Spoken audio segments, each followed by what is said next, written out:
construit cette conférence en 4 temps. Premier temps, on va expliquer ce qu'on fait aujourd'hui avec l'école de formation des barreaux, et notamment sur la formation des élèves avocats depuis le début de l'année. Ensuite, deuxième temps, on va faire parler des représentants et des membres qui sont incubés au sein de l'incubateur du barreau de Paris et qu'on accompagne pendant 1 an jusqu'à juillet l'année prochaine. Après, on va parler de ce qu'on fait avec le syndicat, l'Union nationale des huissiers de justice, qui est le syndicat de la profession d'huissier de justice, et notamment ce qu'on a fait avec eux à Marseille dans le cadre de la construction de la marque d'huissier de justice. Et enfin, on terminera avec Sophie Clancher pour le réseau Eurojuris. Et de la même façon, elle pourra témoigner des différents dispositifs et des différentes méthodes qu'on met en place avec eux pour stimuler l'innovation au niveau du réseau. Je vais tout de suite, et sans traîner plus, passer la main à Camille et François qui vont nous présenter le lab de l'EFB. Bonjour à tous, je ne sais pas si vous m'entendez à peu près correctement, je pense que oui. Bonjour. Alors, je m'appelle Camille Charles, je suis avec mon collègue et collaborateur François et on a chacun, par un semestre de décalage, eu la chance de coordonner le lab de l'EFB.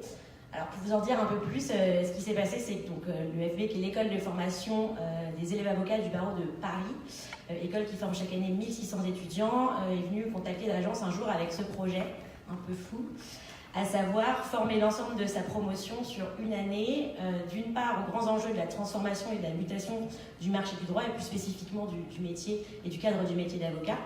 Et donc, à la fois à travers un module d'enseignement en e-learning sur des grands sujets tels que l'algorithmie, le legal design, le web marketing, ou encore une lecture plus générale du marché et du droit. Donc ici, on est sur quelque chose d'assez classique, à savoir un transfert de savoir, et beaucoup plus intéressant et beaucoup plus complexe à mettre en place dans le cadre de cette structure. Ce module e-learning devait être décliné sur un ensemble d'ateliers pratiques dans lequel les étudiants travaillaient en petits groupes de 6 sur des projets d'innovation. Donc nous, voilà, on avait juste cette commande-là, un module e-learning, donc on ne parlera pas particulièrement ici dans la mesure où ça reste quand même un mode d'enseignement classique, transfert des savoirs, et la conception de ces ateliers dans lesquels l'enjeu très fort, c'était de transmettre ce qu'on transmet beaucoup moins en fac de droit pour ceux qui ont pu passer par là, des savoir-être et des savoir-faire. Donc 3 grands objectifs ont guidé l'ensemble de la création de ce programme.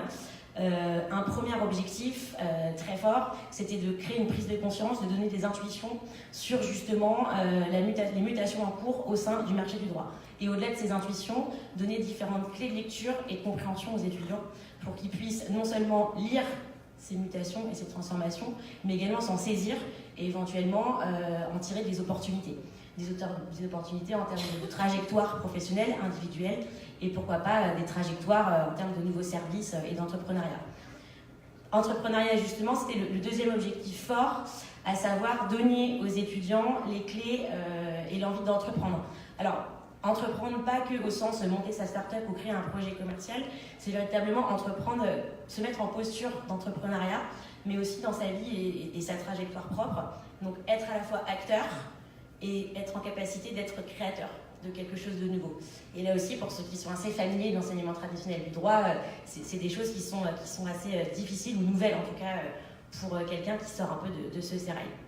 Troisième objectif, enfin, l'ouverture. Ouverture parce que quand on traverse la fac de droit et même après, plus généralement sa carrière en droit, on a tendance à rencontrer exclusivement des professionnels du droit, voire du chiffre. Or, et on est convaincu au sein de l'agence, l'avenir n'est pas ici. L'avenir, il est aussi et surtout dans la transdisciplinarité et l'interprofessionnalité. Et c'est pourquoi que l'enjeu très fort dans chacun de ces ateliers, c'était de donner accès aux étudiants à des experts d'autres disciplines, experts qui étaient suffisamment pédagogues pour leur faire comprendre en tout cas les bases et les prémices de ces sujets et leur donner peut-être envie plus tard de travailler en interdisciplinarité et justement de manière interprofessionnelle. Voilà, en tout cas pour le cadre théorique, je vais peut-être laisser la parole à François pour aller un peu plus dans le détail sur le déroulé concret en fait de cet atelier. Oui, simplement pour compléter sur le déroulé en gros pratique de l'ingénierie pédagogique du lab. Camille vous a dit, les étudiants se retrouvent dans des groupes de 6 à 8 élèves répartis dans différents types d'ateliers, donc des ateliers de legal design, des ateliers de modélisation juridique, des ateliers de marché et droit dans lesquels les étudiants font des business plans, tout un ensemble d'ateliers. Et comment se déroule la période du lab? C'est un temps extrêmement court du fait de la difficulté des enseignements à l'EFB, on a seulement malheureusement 2 mois pour faire le lab. Donc en 2 mois, comment s'organise le travail des étudiants? Ils ont, pour débuter, un premier atelier introductif qui est animé par le mentor de l'atelier, donc un expert de l'innovation juridique à chaque fois. Et c'est un moment qui est assez important parce que c'est un moment dans lequel il faut réussir à convaincre les élèves, à les emporter dans la dynamique du lab qui, comme Camille l'a rappelé, est extrêmement nouvelle. Donc un atelier introductif dans lequel le mentor va expliquer l'intérêt de l'exercice et puis donner la feuille de route de l'atelier. La feuille de route, c'est le cadre qui va être donné aux élèves sur leurs 7 semaines, leurs 2 mois de lab. Ensuite, passé cet atelier introductif, les élèves sont un petit peu livrés à eux-mêmes parce qu'il faut qu'ils se débrouillent et s'organisent durant ces 7 semaines de travail en autonomie. Alors, ils ne sont pas complètement abandonnés puisqu'ils ont un certain nombre de livrables intermédiaires à rendre tout au long de ces 7 semaines. Des livrables intermédiaires sur lesquels le mentor de l'atelier va donner des conseils, des réorientations. Puis il y a un point d'étape à mi-parcours qui est un moment assez important du lab où on recadre, on réinvente, si on s'est trompé, on repart sur une nouvelle base. Point d'étape assez important. Et puis, à l'issue de ces 7 semaines, les élèves rendent un livrable pratique. Alors, ce qu'on appelle livrable, ça va prendre des formes différentes selon les ateliers. Ça peut être un business plan, ça peut être, dans le cadre des ateliers de modélisation juridique, un arbre de décision, ça peut être un blog, ça peut être un site internet, ça peut être une stratégie de référencement, un prototype d'application, plein de choses extrêmement pratiques et professionnelles. Une fois ce travail rendu, les élèves ont une période de 2 à 3 semaines pour préparer leur pitch oral, devant lequel ils vont, à l'occasion de ce pitch, ils vont avoir à vendre leur projet, si je puis dire, à le présenter devant un panel de professionnels, donc de 3 professionnels, un avocat et puis des experts de l'innovation juridique, donc qui sont des entrepreneurs, des membres de la Legal Tech, de l'édition juridique ou autre, devant lesquels ils vont venir pitcher leur projet dans des conditions professionnelles. Donc voilà un peu pour le cadre pratique. Merci François, merci Camille. Moi j'ai une question finalement. On comprend que les 1600 élèves avocats sont passés par le lab de l'école de formation des barreaux. Si on divise par 8, en gros on a eu plus de 200 ateliers qui ont été animés et donc une mobilisation d'experts importants.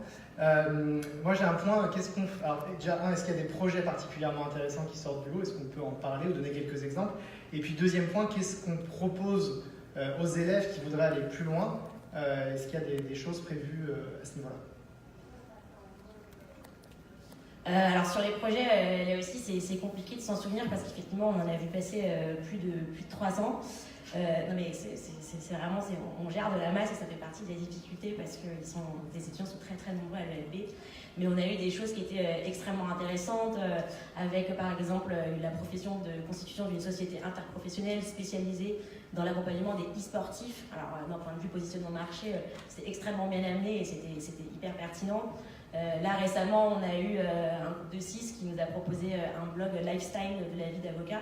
Alors ça fait un peu rigoler, mais en fait là aussi ils se sont rendus compte qu'il y avait un vrai besoin, c'est-à-dire que le monde de l'avocat c'est aussi un écosystème, c'est un mode de vie en fait, notamment dans les premières années où le travail prend beaucoup de place, et ils ont proposé des formats qui étaient hyper intéressants, hyper drôles, hyper modernes, avec par exemple des playlists à écouter à certains moments de la journée en fonction de l'humeur qui pouvait être propre à certaines contraintes de ce métier.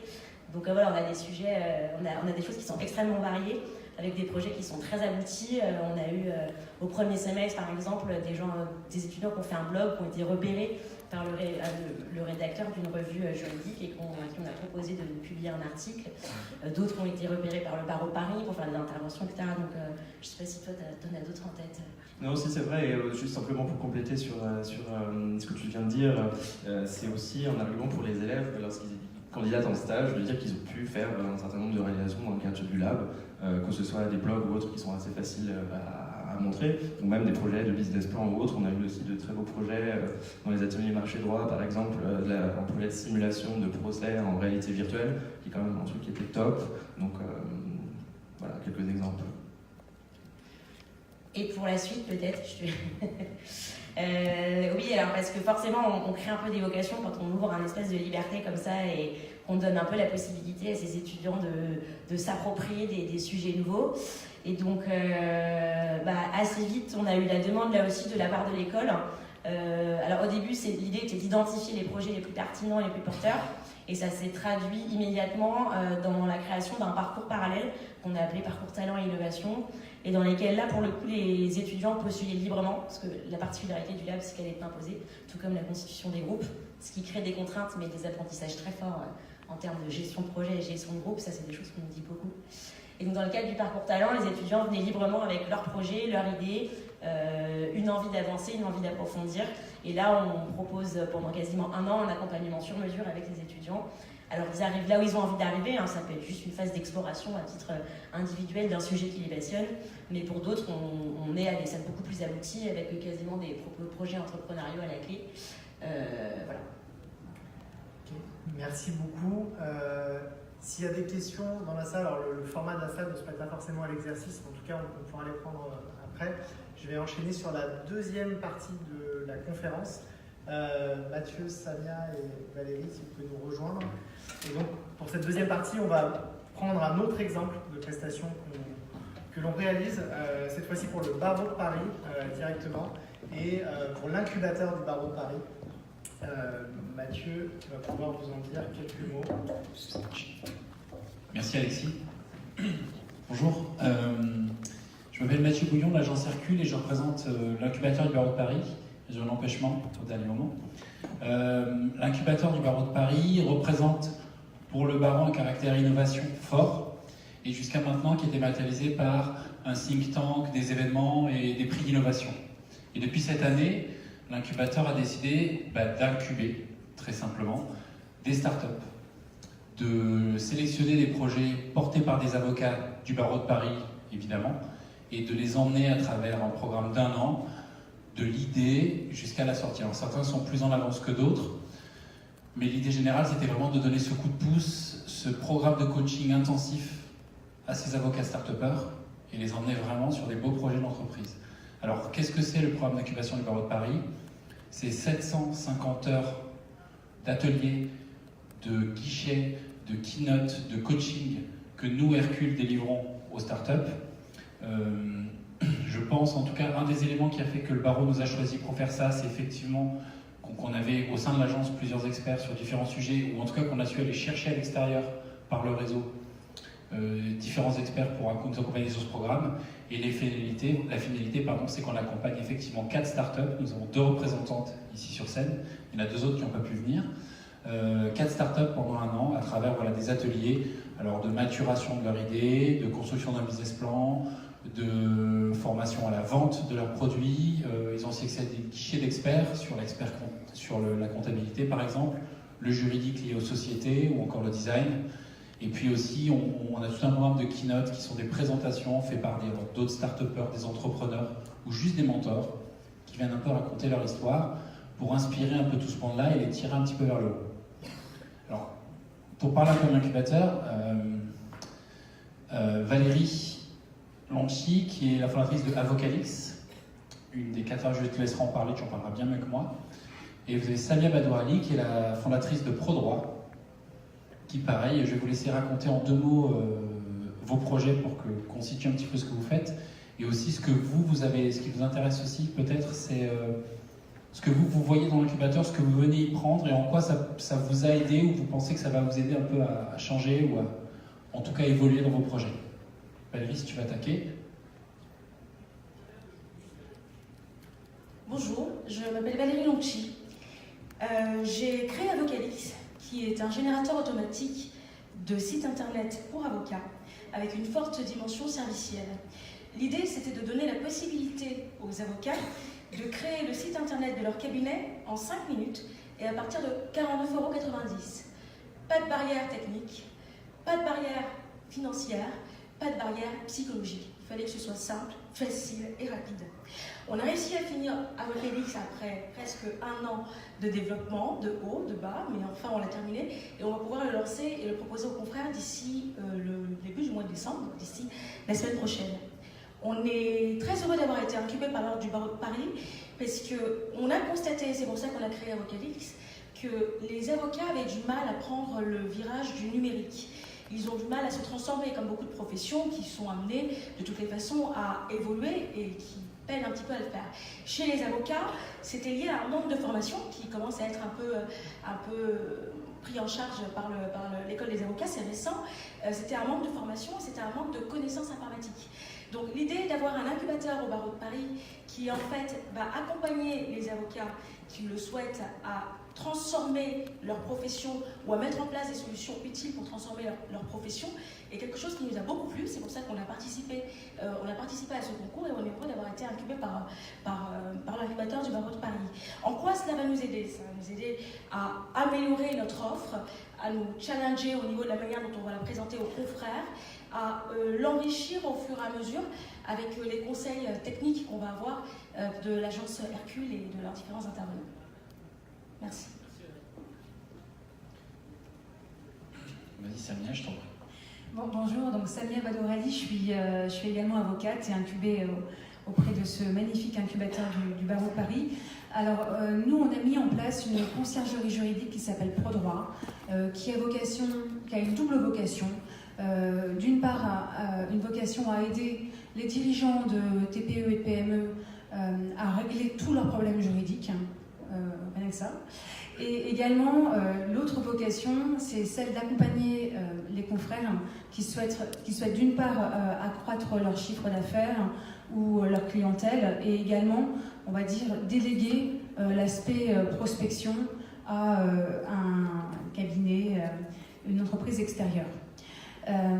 L'accompagnement auprès du barreau de Paris et l'aide de l'agence Hercule a été particulièrement, on va dire, significative pour ProDroit, puisqu'on a été incubé sur un projet qui n'avait rien à voir, qui était une offre d'audit de beaux commerciaux.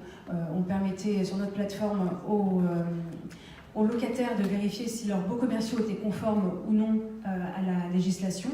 En rencontrant les précieux conseils de l'incubateur, on s'est rendu compte qu'on était vraiment sur une niche et qu'on pouvait agrandir un peu notre vision. Et donc, grâce notamment à Mathieu, qui nous a enfermés dans une salle pendant 4 jours, on a sorti la nouvelle version de ProDroit, donc qui est la conciergerie juridique, qui intègre cette offre d'audit de beaux commerciaux. Je m'arrête là et je te laisse enchaîner. Si je t'en prie. Voilà, donc je pense qu'on a fait un petit peu le tour. On pourrait rentrer dans le détail, il y a beaucoup de choses, beaucoup d'ateliers, beaucoup de programmes, mais on va peut-être enchaîner. À moins que tu aies des questions, Alexis. Non, c'est bon. Go.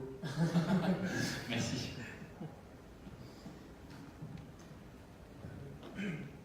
Sophie, Jean-Manuel, éventuellement, si vous voulez venir ensemble sur la scène. Deux autres exemples d'acteurs institutionnels qui aujourd'hui prennent les sujets d'innovation à bras-le-corps et qui mènent un certain nombre d'initiatives. L'Union nationale des huissiers de justice. Alors, sur l'Union nationale des huissiers de justice, on a travaillé sur la marque. En fait, le syndicat organise tous les ans des universités d'été qui sont l'occasion de travailler sur un certain nombre de sujets. En 2017, on avait travaillé avec eux sur des sujets vraiment qui ont trait à la technologie et à l'innovation. Et cette année, parce qu'Hercule est également une agence qui travaille sur les questions de marque et de communication, on a décidé avec le syndicat des huissiers de justice de travailler sur la marque huissier de justice. Alors, quand on connaît un petit peu l'huissier de justice, c'est un sacré challenge de travailler sur la marque de l'huissier de justice. Et c'est ce qu'on a mis en œuvre avec des ateliers collaboratifs pendant 2 journées à Marseille. Et donc Jean-Manuel Tixier va pouvoir témoigner tout de suite de l'expérience qu'il a vécue à nos côtés pendant 2 jours, de ce que ça lui a apporté, de ce qu'il en retient et de l'approche collaborative de co-construction qu'on a pu avoir aussi. Tu peux dire bien sûr un mot sur l'Union. Alors, l'Union, c'est un syndicat patronal qui a pour objet, donc chez les huissiers de justice, grosso modo, vous avez la Chambre nationale qui régit les relations entre la profession et les institutionnels. Et vous avez des syndicats qui se sont développés autour et qui ont pour objet justement de développer le business des études d'huissiers.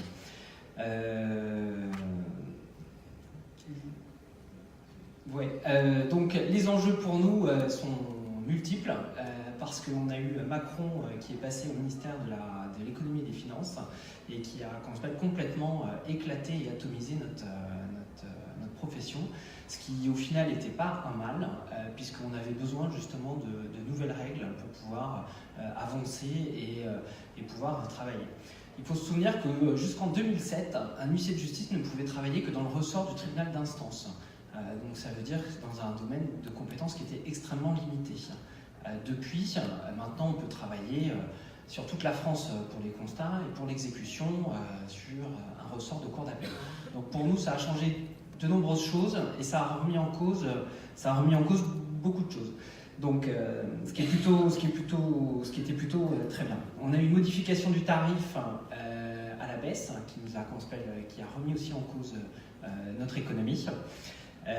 Et après, on a eu l'apport du digital qui nous a complètement bousculé et on a des nouvelles. Il nous a été aussi donné des éléments positifs, mais pour lesquels on ne va pas suffisamment loin, qui est la communication personnalisée. C'est-à-dire qu'on a le droit de communiquer auprès de notre clientèle, mais on peut pas faire plus. Donc tous ces éléments-là, c'est les gilets jaunes avant l'heure. Et donc la profession avait besoin justement de se retrouver, de repartir sur des bonnes bases. Donc l'idée de l'Union, en fait, c'est de créer une fois par an ce qu'ils appellent des universités, pour lesquelles on a été accompagné par Hercule, et qui a pour objet en fait de se poser, d'agir un peu comme un think tank et de nous permettre justement de réfléchir et de pouvoir un peu se réinventer. On s'est rendu compte que donc, les lois Macron ont pour objectif en fait de nous regrouper. Nous regrouper, c'est exactement la même chose qui s'est passé pour les biologistes il y a environ 20 ans pour le secteur médical. Le but en fait, c'est arrêter les petites études où il y a environ entre 5 et 10 collaborateurs et monter sur des études beaucoup plus importantes avec une cinquantaine de collaborateurs, voire une centaine.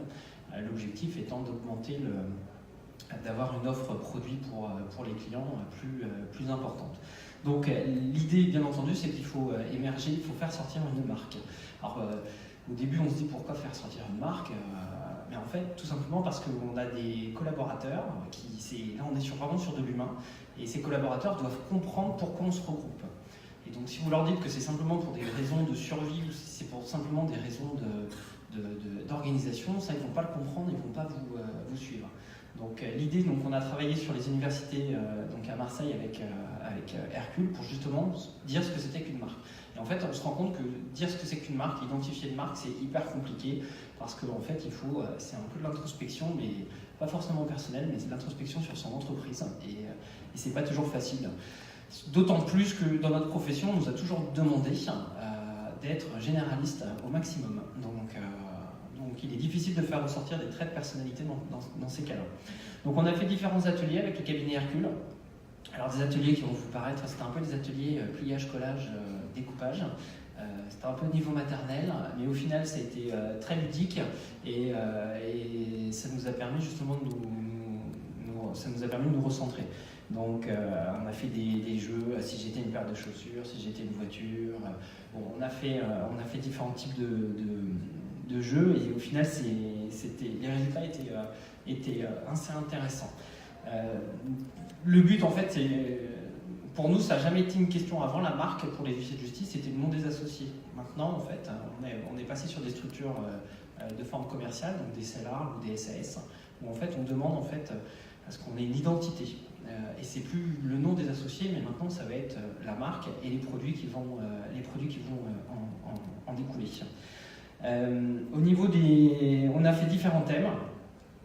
D'abord, le cabinet Hercule avait fait un gros travail de fond sur la perception de la profession à la construction d'une marque. Donc d'abord, il fallait partir justement de ce que pensait le grand public sur la marque des huissiers de justice. Alors effectivement, on sait qu'on se rappelle que c'est une profession qui n'est pas forcément appréciée de tous, mais qui présente pour autant une utilité. Donc c'est un élément qu'il faut prendre en considération. Par la suite, on a développé sur comment construire une marque. Donc là, c'était la question de l'ADN, de définir son positionnement, de faire des choix pour son identité. Donc ça fonctionne autant pour ses collaborateurs que pour les clients en fait. Donc ça c'était bien. Et après on a eu le dernier thème, c'était comment faire vivre une marque, comment l'alimenter, comment la nourrir, comment la faire évoluer, établir une stratégie de conquête, établir des objectifs, la question de la communication. Donc on a bien entouré la notion de communication personnalisée. On a aussi eu la chance, justement par l'intermédiaire d'Hercule, d'avoir l'intervention de consultants. On a eu notamment Fabrice Moléon qui nous a parlé justement du design thinking. Donc ça pour le coup c'était véritablement appréciable parce qu'au lieu justement d'avoir des intervenants qui étaient purement juridiques, on a eu des intervenants qui venaient d'un monde complètement extérieur et donc pour lequel on nous a expliqué que pour qu'un produit soit vendu, il faut qu'il soit beau.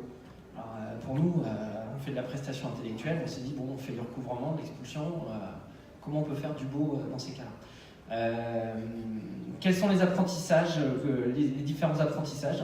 C'est que dans ces démarches en fait, où vous remettez beaucoup de choses en cause, vous avez besoin en fait de consultants pour vous accompagner et pour avancer, et notamment des consultants de qualité avec lesquels vous pouvez véritablement faire un ping-pong.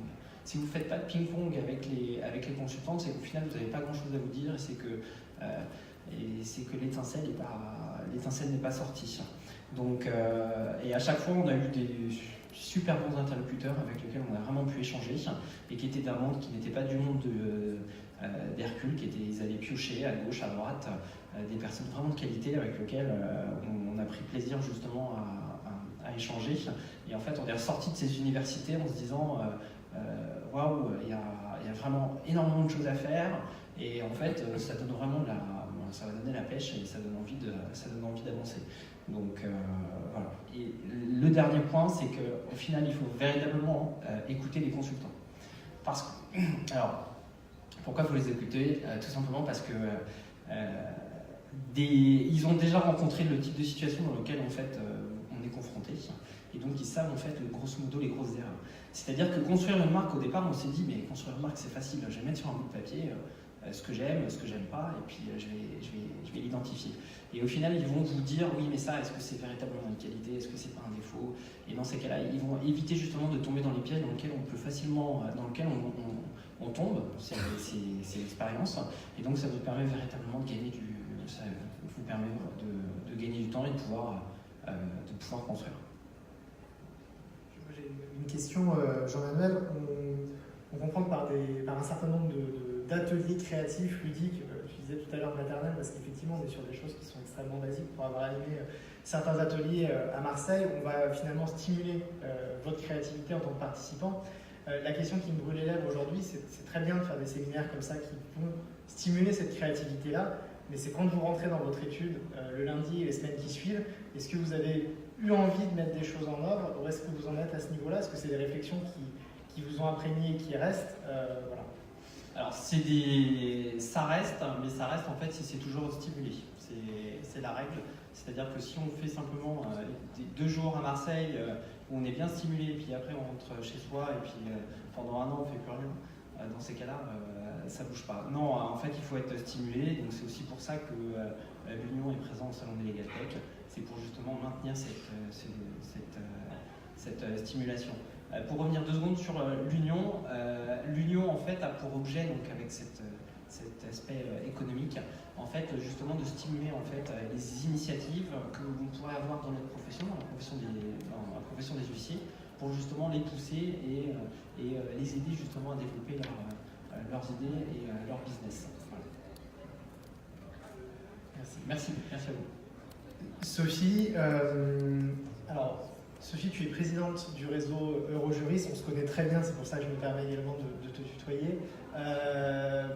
On a travaillé ensemble et le réseau Eurojurist a été le premier réseau d'avocats ou représentants de la profession d'avocat à travailler sur une méthode qui s'appelle le Design Sprint, qui consiste à passer d'une idée à un prototype et valider la pertinence des solutions qu'on pense apporter à un problème donné dans un temps record. Alors en principe c'est 5 jours. Pour le cas Eurojurist, on a travaillé des contraintes qui étaient un petit peu plus difficiles et délicates. Alors déjà, quelle est la démarche générale du réseau Eurojurist qui est très positionné sur l'innovation depuis plusieurs années, Premier point. Deuxième question qui me brûle les lèvres, c'est qu'est-ce qui s'est passé quand on était ensemble à Bordeaux pendant ce congrès et comment les membres qui sont des huissiers de justice, qui sont aussi des avocats, l'ont perçu, l'ont vécu cette expérience-là.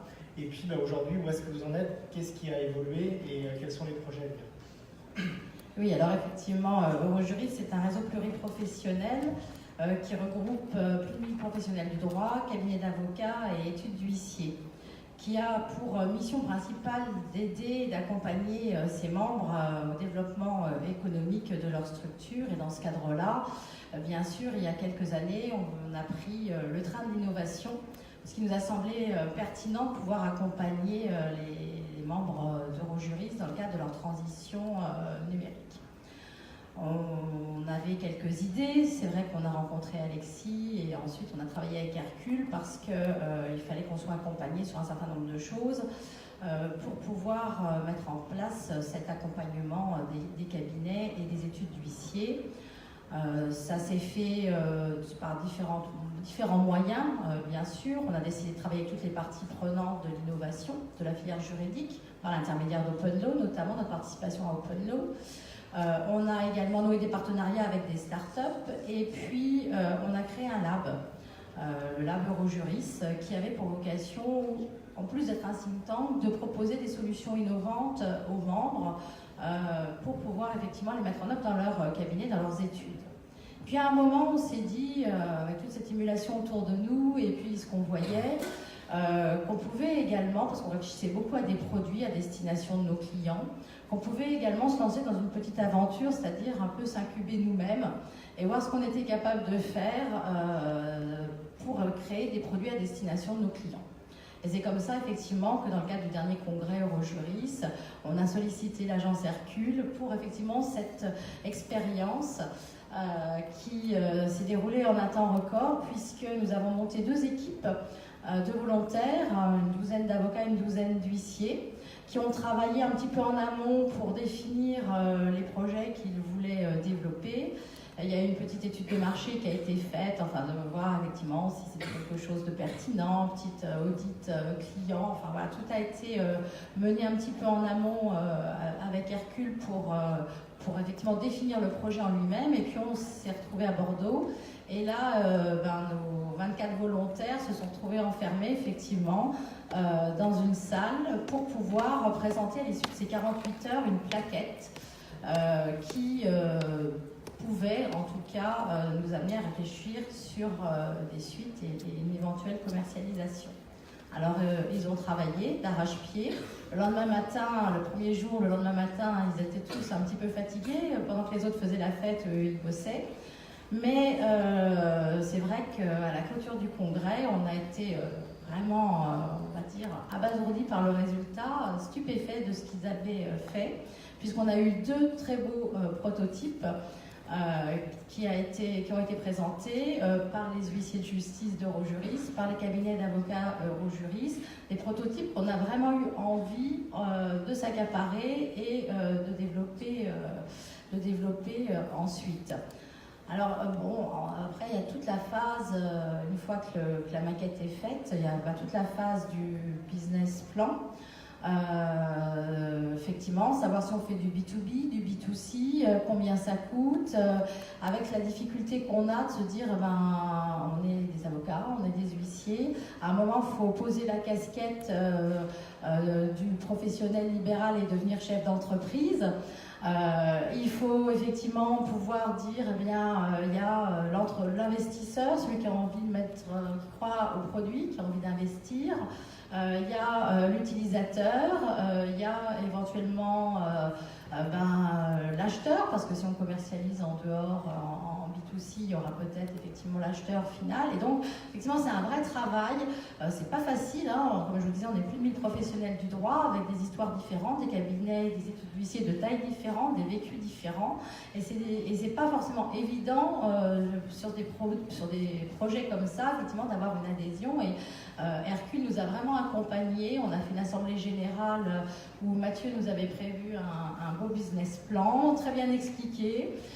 C'est vrai qu'on a réfléchi beaucoup à la présentation de ce qu'on souhaitait faire par la suite, puisque pour nous, bien sûr, ces projets-là, ils ne peuvent pas vivre dans le cadre de l'association, puisque Rogeré, c'est une association, mais dans le cadre de la création de structures commerciales, donc de SAS. Et on a vraiment pu effectivement compter sur Hercule, et encore il y a peu de temps, je m'interrogeais sur un certain nombre de choses, et c'est vrai que ça nous a permis aussi un petit peu de simplifier ce qu'on était en train de monter. On a pu discuter effectivement de la pérennité de ces projets, et puis effectivement de leur commercialisation. Et aujourd'hui, bien, on a une vraie vision, en tout cas, de ce qu'on veut faire avec ces projets.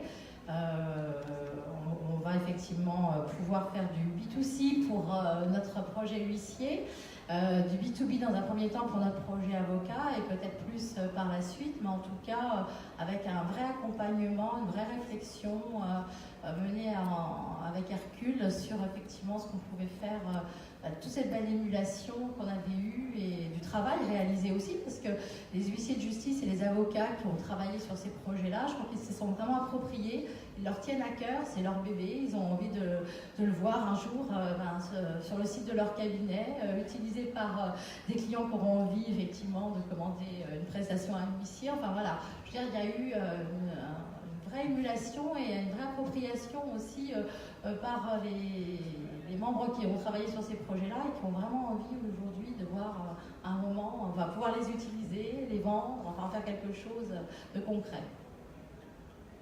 Merci Sophie. Est-ce qu'il y a des questions ou des gens qui sont intéressés par ce qui s'est dit, qui voudraient en savoir plus? Je voudrais poser des questions également aux gens qui sont intervenus. Je vois quelqu'un devant. Ouais, super. Madame, juste...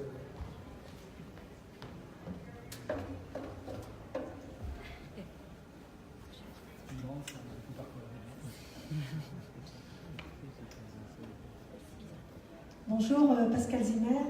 En fait, moi je suis intéressée par les deux personnes qui ont présenté le lab tout à l'heure, qui ont parlé pour le lab.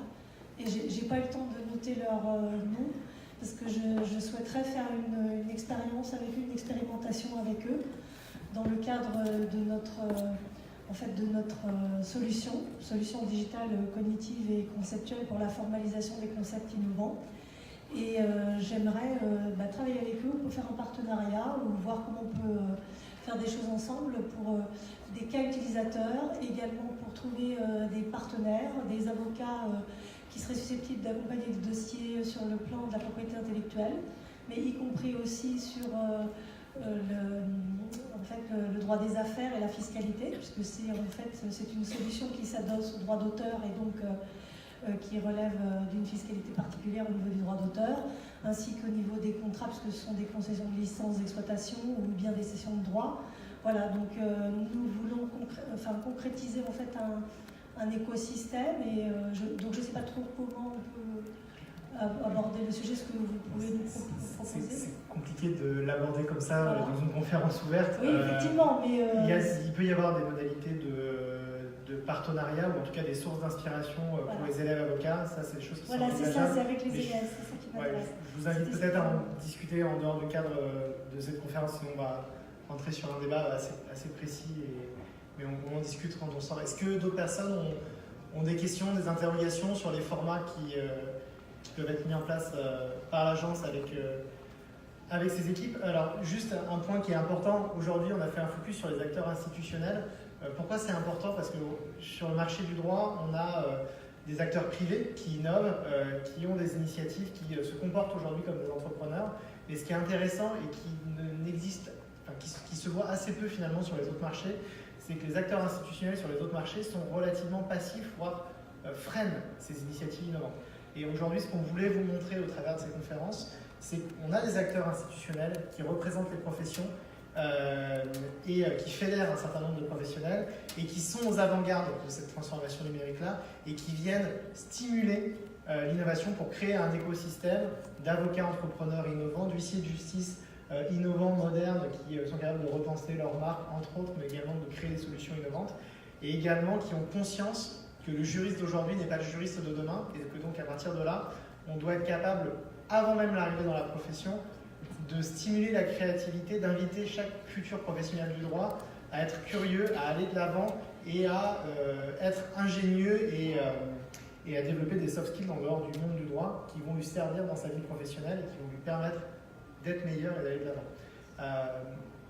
Est-ce que du coup on a d'autres questions, interrogations? Oui, monsieur.